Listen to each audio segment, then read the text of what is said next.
just want to give us an opening statement on the win, and then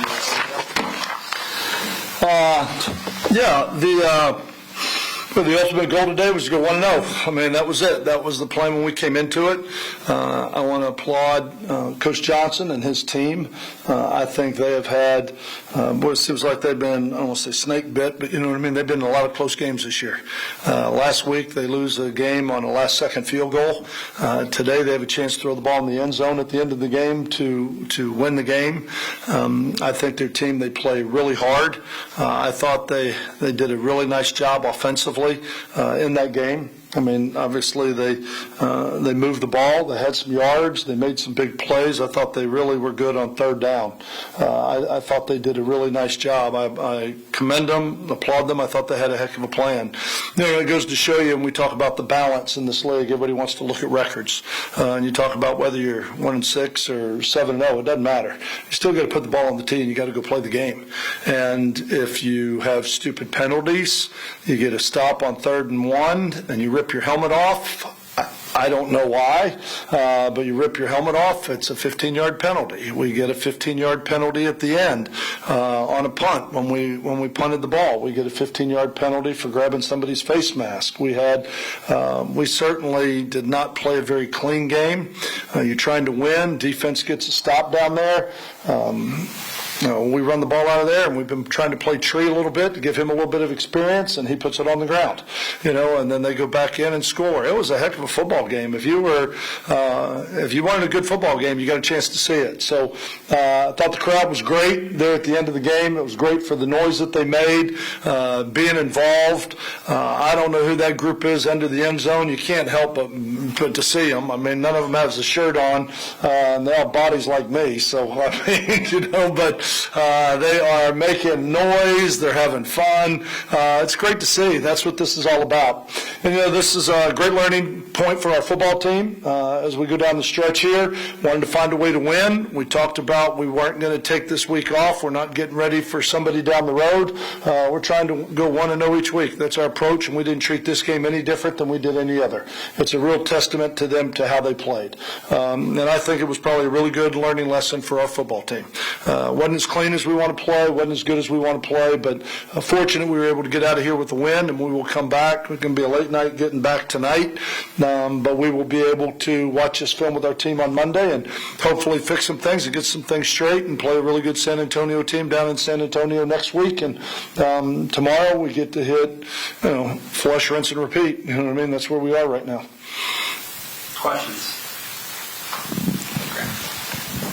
Coach, this weekend was all about honoring those who serve. Talk to me about the importance of that for your team and for the league as a whole.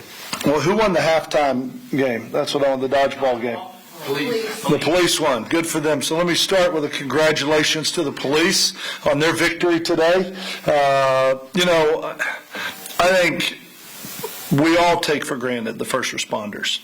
And we have a military that gives us the opportunity to put our head at night on our pillow and sleep in a free country because of the battles and fights and sacrifice and commitments the men and women make in our military.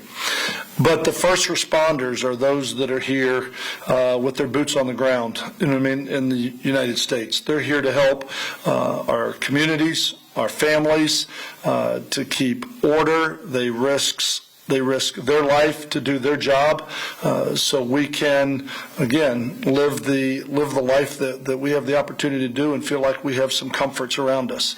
And so it's always nice to have law and order, and it's certainly nice to know you don't really know until it's your house on fire.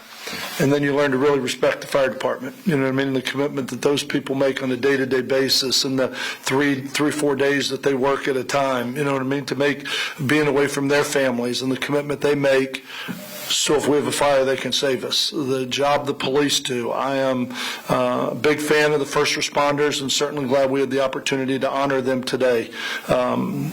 With our actions out there on the field and with everything we did to honor the first responders. Thanks, Coach.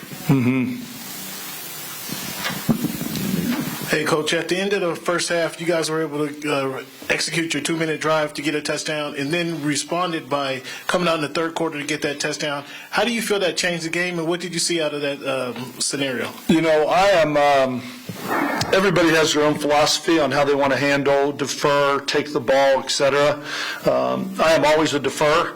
I feel like if we can find a way to manage with our timeouts and get a ball back and find a way to put any points on the board right before the half, we have a chance to make it a 2-score game.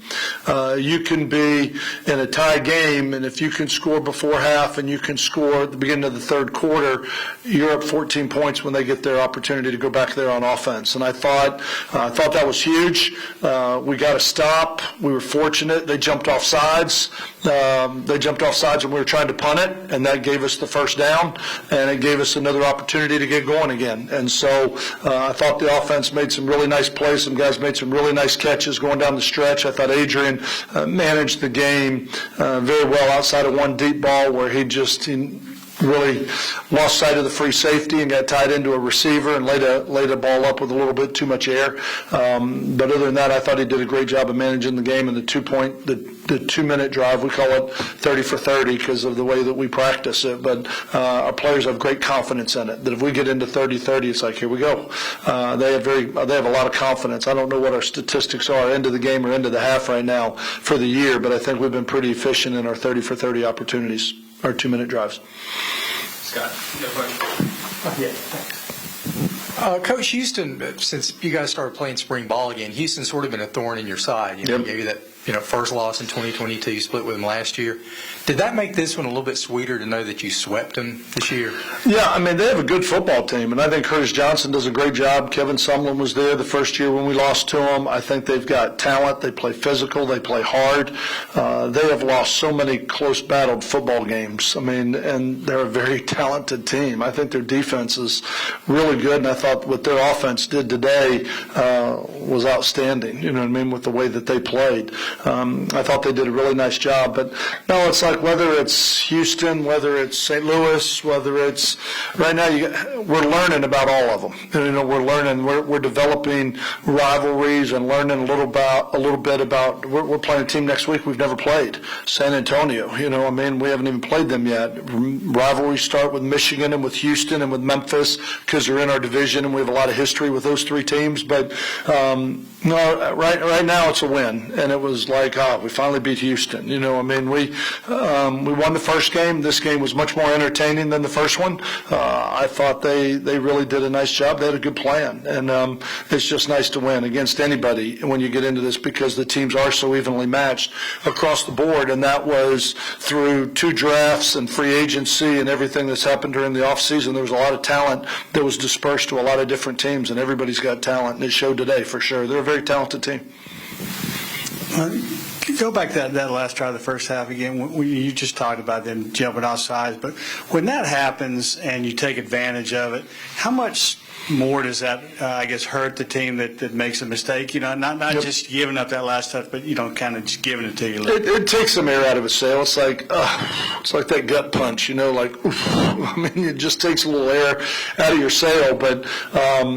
Like I said, for us, we still had to make the throws, we had to make the catches, had to make the reads, had to protect the quarterback. I thought there were some great plays going down, and some really nice catches, some really nice reads. But it can be, how much does it hurt you when you turn the ball over on your own, you know what I mean, when you're back there. Your defense just got to stop, and then you get another stop, and then you rip your helmet off. How much does that momentum in a football game is always going back and forth. Always. It's always going back and forth, and once you lose it, you're trying to recapture it. And that's where leadership and character comes in, and that's where so many guys on our football team have done such a phenomenal job of that. Thanks, Coach. Oh, sorry. I've watched you raise your hand the whole time. Yep, so the microphone was working its way around. No, y'all are good. I know you have a play too. Coach, you have 3 big targets with the tight ends too. How nice is it to have that option for you guys, and what do you like to see a little bit more out of them for the next couple of games? Jace, when we started this, Jace was the returner, and we had 2 new ones in Marcus and JT. And boy, those 2 are really, they've been coming and coming. They deserve to play. It's just hard to take a guy like Jace off the field. He's been so reliable for us. But those guys have been great on special special teams, some of our 12 packages. I think they've done a really nice job, and I think it's something that we've started to develop a little bit more as these other two have come along. And I think as we get down the season, it's a package that you'll see a little bit more of. I mean, I think they've done all three of them have done a really nice job, and we're getting to the point where I don't care who's in there. You know what I mean? We're starting to roll them all a little bit more, and they're all playing, but they're all playing a huge role for us on special teams too. Having 3 tight ends up and active is a huge difference in our special teams for sure. Thanks, Coach. Thank y'all. Appreciate it. Thank y'all.